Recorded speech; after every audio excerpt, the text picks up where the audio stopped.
السلام علیکم ناظرین، میں ناز سہتو ہوں اور آپ دیکھ رہے ہیں میرا یوٹیوب چینل نیریٹو وتھ ناز سہتو۔ ناظرین، پی ڈی ایم اب ایک اتحاد کی حیثیت میں فارملی تو ختم نہیں ہوا اور اس کا اعلان نہیں ہوا ہے، لیکن لگ ایسے رہا ہے کہ پی ڈی ایم کی جو بڑی جماعتیں ہیں، Pakistan Peoples party, Muslim League Nawaz, J U I اور دوسری جماعتیں انتظار کر رہی ہیں، اور خاص طور پر پاکستان پیپلز پارٹی اور نواز لیگ میں اس وقت شدید تناؤ اور لڑائی چل رہی ہے، اور وہ تناؤ ہے اس معاملے پہ کہ اب پی ڈی ایم سے علیحدگی کا اعلان سب سے پہلے کون کرتا ہے، یا پی ڈی ایم کے خاتمے کا اعلان کون کرتا ہے۔ عملی طور پر صورتحال یہ ہے کہ یہ دونوں پارٹیاں لیڈر آف اپوزیشن سینٹ میں جو منتخب کروانا تھا، اور اس کو پیپلز پارٹی نے جس طریقے سے باپ کے سینیٹرز کے مدد سے منتخب کروایا ہے، یا نامینیٹ کروایا ہے رادر، کیونکہ یہ منتخب نہیں ہوتا، نامینیٹ ہوا ہے، اس کے بعد جو خلیج ہے وہ بڑھ گئی ہے، اور اس کے بعد دونوں پارٹیوں کی جو لیڈرشپ بڑی کرٹیس تھی، جو بڑی ہمبل تھی، ایک دوسرے کے لیے اٹموسٹ رسپیکٹ اور آنر کا اظہار کر رہے تھے، وہ اب اس قسم کی لوز لینگویج استعمال کرنے بھی آ گئے ہیں۔ بلاول بھٹو زرداری نے جو پریس کانفرنس کی، اس میں انہوں نے کہا کہ مسلم لیگ تھوڑے ٹھنڈے سانس لے، ٹھنڈا پانی پیے اور خود کو کنٹرول کرے، یہ طنز کا جملہ تھا۔ اور اس طرف سے مریم نواز نے بھی یہ کہا کہ مجھے یہ بات کر لیتے میاں صاحب سے کہ ان کو اپوزیشن کی سینٹ کی سیٹ چاہیے ہوتی تھی، تو میاں صاحب نے پہلے سینٹ کا چیئرمین ان کا بنوایا تھا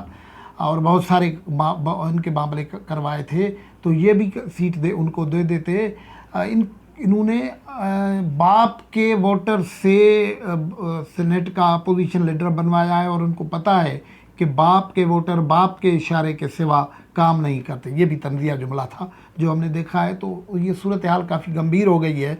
گفتگو اس حوالے سے کرتے ہیں، لیکن گفتگو کو آگے بڑھائیں اس سے پہلے آپ نے اگر یہ یوٹیوب چینل سبسکرائب نہیں کیا ہے تو اس کو سبسکرائب کر لیں، ویلاگ دیکھیں، آپ کو پسند آتے ہیں تو لائک کریں، کمنٹ کریں، شیئر کریں۔ تو ہم گفتگو یہ کر رہے تھے کہ یہ جو پاکستان کی تاریخ کا ایک بہت بڑا الائنس ہوا تھا، اور یہ الائنس غالباً اب لگ رہا ہے کہ جس طریقے سے غیر فعال ہو گیا ہے، وہ پاکستان کی تاریخ کا اتنی بڑی جماعتوں کا پہلا الائنس بننے جا رہا ہے جو تقریباً 6 ماہ کے اندر ہی تتر بتر ہونے جا رہا ہے یا غیر فعال ہو گیا ہے۔ پاکستان کے میں ڈیموکریٹک فورسز کی یہ خواہش تھی کہ یہ الائنس چلتا، اور اس میں بہت ساری تجزیے پہلے ہو رہے تھے کہ یہ کنفلکٹنگ انٹرسٹ کے لوگ کیسے چل سکتے ہیں، Peoples party, Muslim League, J U I, A N P, B N P, N P اور پختونخوا ملی عوامی پارٹی، اہل حدیث اور اس قسم کی جماعتیں پی ٹی ایم کٹھی ہوئی تھی۔ یہ پی ٹی ایم کو تو پہلے ہی دنوں آہستہ آہستہ اس کو کرٹیل کر دیا گیا تھا۔ کسی جماعت نے اعتراض لیا تھا کہ محسن داوڑ اور علی وزیر جو ہیں وہ پارٹی کی حیثیت میں نہیں آئے ہیں، تو ان کو پھر پہلے کاٹا گیا۔ پی ڈی ایم کے بننے سے ہی، پی ڈی ایم کے بننے کی شروعات سے ہی اس کی کانٹ چھانٹ کا سلسلہ اور کانٹ چھانٹ کی خواہش رکھنے والے سرگرم تھے، اور وہ کسی طریقے سے سرگرم تھے۔ پی ڈی ایم کا بنیادی طور پر جو نیریٹو بنا تھا وہ تو اینٹی اسٹیبلشمنٹ بنا تھا، اور وہ جو گجرانوالہ کی تقریر تھی میاں نواز شریف کی، اس نے ایک گراؤنڈ بنایا تھا، لیکن اس کو پہلا دھچکا لگا جب گلگت بلتستان کی، اس سے پہلے تو وہ الیکشن میں بھی نہیں حصہ لے رہے تھے، لیکن پیپلز پارٹی نے ایک اور ڈگر لیا تھا۔ میاں نواز شریف کا ایک اور ڈگر تھا، پیپلز پارٹی کا ایک اور ڈگر تھا۔ نواز شریف اسمبلی سے نکلنا چاہ رہے تھے، اور پیپلز پارٹی شروع سے ہی اسمبلی میں اپنا اسپیس بڑھانا چاہ رہی تھی، اور اسی دوران ہی ہوا یہ تھا کہ گلگت بلتستان کے الیکشن ہوئے تو پیپلز پارٹی نے کسی طریقے سے گھیر گھور کے پی ڈی ایم کو راضی کیا کہ وہ الیکشن میں لڑے، انتخاب لڑیں، اور پیپلز پارٹی کو غالباً کوئی آسرا مل گیا تھا کہ آپ کو وہاں ایڈجسٹ کر لیا جائے گا، لیکن ہوا یہ کہ ان سے کام لیا گیا، اور وہ پیپلز پارٹی خود بھی ہاتھ ملتے رہ گئی۔ پھر وہ بلاول صاحب کو ایک دن وہاں بھی رہنا پڑ گیا، اور ایک دن وہ اضافی بھی ادھر میں جا کے گھیراؤ ویراؤ والا دھرنا ورنا کیا، اور وہ تقریر کرنے کے بعد وہ واپس آ گئے۔ اس کے بعد اس بات کو رات گئی بات گئی والی بات کر کے چھوڑ دیا، آگے بڑھنے لگے۔ پھر جو ضمنی الیکشن آئے اس میں بھی یہی فارمولہ ہو رہا تھا کہ مسلم لیگ کہہ رہی تھی کہ استعفے دے دیے جائیں، پیپلز پارٹی کہہ رہی تھی کہ نہیں، استعفے نہیں دیتے اور الیکشن لڑتے ہیں، اور پھر وہ ضمنی الیکشن میں اس کے نتیجے میں کچھ پیپلز پارٹی کی یہ اسٹریٹجی ان کو کام آئی اور کچھ سیٹیں لی، تو پیپلز پارٹی تو نواز لیگ کا بھی کچھ انٹرسٹ اس میں بنا۔ پھر سینٹ کے الیکشن جب آنا شروع ہو گئے تو یہ مسئلہ ہو گیا، پھر پیپلز پارٹی نے اپنا بیانیہ آگے بڑھایا اور سب لوگوں کو شراکت کروائی۔ پیپلز پارٹی نے بھی سینٹ میں حصہ لیا اور دوسری جماعتوں نے بھی حصہ لیا۔ مسلم لیگ کو بھی 5 سیٹیں مل گئی ہیں، پنجاب سے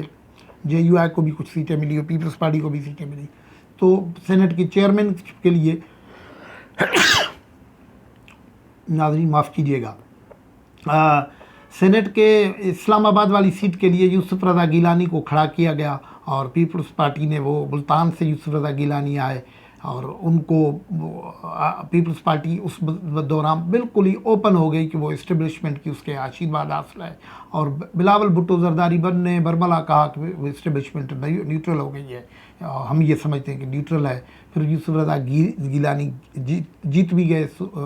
یہ جو سینٹ کی سیٹ تھی، تو پیپلز پارٹی کا تو اعتماد بڑھا، لیکن مسلم لیگ چیختی رہی کہ ہم نہیں سمجھتے، ہمارے لوگوں کو فون آ رہے ہیں، ان کو دھمکیاں دی جا رہی ہیں، لیکن بلاول بھٹو اس ڈگر پہ چل پڑے تھے۔ یہ سارے سفر میں پیپلز پارٹی اچھے خاصے روٹس اپنی بنا چکی تھی اسٹیبلشمنٹ میں، جو تجزیہ نگار کہتے ہیں، جو باتیں ہوتی ہیں۔ تو پھر جب سینٹ کا چیئرمین اور ڈپٹی چیئرمین کا انتخاب ہوا تو پیپلز پارٹی کے امیدوار اور جے یو آئی کے امیدوار ہار گئے۔ اس کے بعد اپوزیشن لیڈر کی بات جو تھی وہ ایک کمیٹی میں طے ہو گئی تھی۔ راجہ پرویز اشرف میڈیا میں آئے تھے شاہد خاقان عباسی کے ساتھ، انہوں نے کہا تھا کہ یہ طے ہو گیا ہے کہ لیڈر آف اپوزیشن کی سیٹ ان کو دی جائے گی، نواز لیگ کو۔ لیکن بلاول بھٹو نے پریس کانفرنس کی تو اس میں انہوں نے اب یہ کہا کہ نہیں، کس نے بات کی تھی، ہم نے طے ہی نہیں کیا تھا۔ یہ ایک بہت بڑا یو ٹرن آ رہا ہے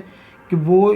پریس کانفرنس پڑی ہوئی ہے جس میں راجہ پرویز اشرف کھڑے ہوئے ہیں شاہد خاقان عباسی کے ساتھ، جس میں یہ اعلان ہو رہا ہے کہ چیئرمین، ڈپٹی چیئرمین اور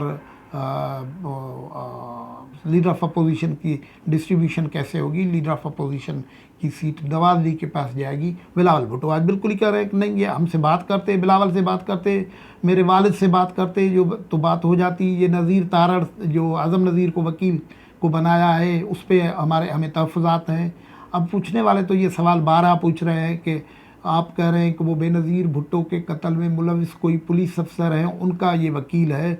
تو بھائی بے نظیر بھٹو نے، پوچھنے والے یہ سوال پوچھ رہے ہیں، تو بے نظیر بھٹو نے تو جو پرویز الہی کا نام لیا تھا کہ وہ اگر میں قتل ہو جاؤں تو یہ ذمہ وار ہوں گے، اس کو تو آپ کی حکومت نے ڈپٹی پرائم منسٹر بنا دیا تھا۔ اور یہ اس قسم کے سوال، اور آپ کے دور میں اس سلسلے میں کیا ہوا کیا نہیں ہوا، یہ بے نظیر بھٹو کا درد اب کیوں جاگ اٹھا ہے۔ پھر صرف یہ نہیں ہے، مطلب تلخی تو ہو گئی ہے۔ مریم آج بول رہی تھی، جو پی ڈی ایم میں صورتحال ہے، مریم صاحبہ بول رہی تھی کہ اب باپ کے ووٹوں سے لے کے یہ اپوزیشن کے لیڈر بنا رہے ہیں، سرکاری ووٹوں سے ملا کے اپوزیشن کے لیڈر بنا رہے ہیں، اور آپ کو پتہ ہے کہ باپ کے ووٹ تو باپ کی حرکت کے کہنے کے سوا کچھ نہیں کام کرتے۔ تو اشارہ واضح تھا، وہ تلخی اور طنز تھی۔ اور اس کے جواب میں جو پھر بلاول نے کہا ہے کہ مسلم لیگ نون والے جو ہیں ٹھنڈا پانی پئیں، لمبے سانس لیں۔ اب اس طریقے سے کیا یہ اتحاد بن سکتا ہے؟ پھر یہ دونوں اس طریقے سے بات ہو رہی ہے، ایک دونوں تو مسلم لیگ بھی کہہ رہی ہے، پیپلز پارٹی بھی کہہ رہی ہے کہ ہم اتحاد کو آگے بڑھنا دیکھنا چاہ رہے ہیں۔ بھائی یہ کیسے بڑھے گا یہ اتحاد تو کچھ نظر نہیں آ رہا ہے، اور یہ نفاق ہی نفاق ہے۔ اور لوگوں کے ساتھ اب کھیلنے کا جو معاملہ ہے وہ بند کر دیا جائے۔ اب جمہوریت اور اسٹیبلشمنٹ والا معاملہ واضح ہو گیا، پیپلز پارٹی کی کیمپ واضح ہو گئی، وہ ایک ایسی کیمپ میں ہے جو پرو اسٹیبلشمنٹ کیمپ ہو گئی ہے، اور وہ اسی طریقے سے اب پاور میں آنا چاہتے ہیں۔ اور نواز لیگ نے اگر کچھ کرنا ہے تو وہ اپنا راستہ لے اور وہ اپنا طریقہ دیکھیں نواز لیگ کیا کر سکتی ہے۔ گفتگو سے اجازت، اللہ حافظ۔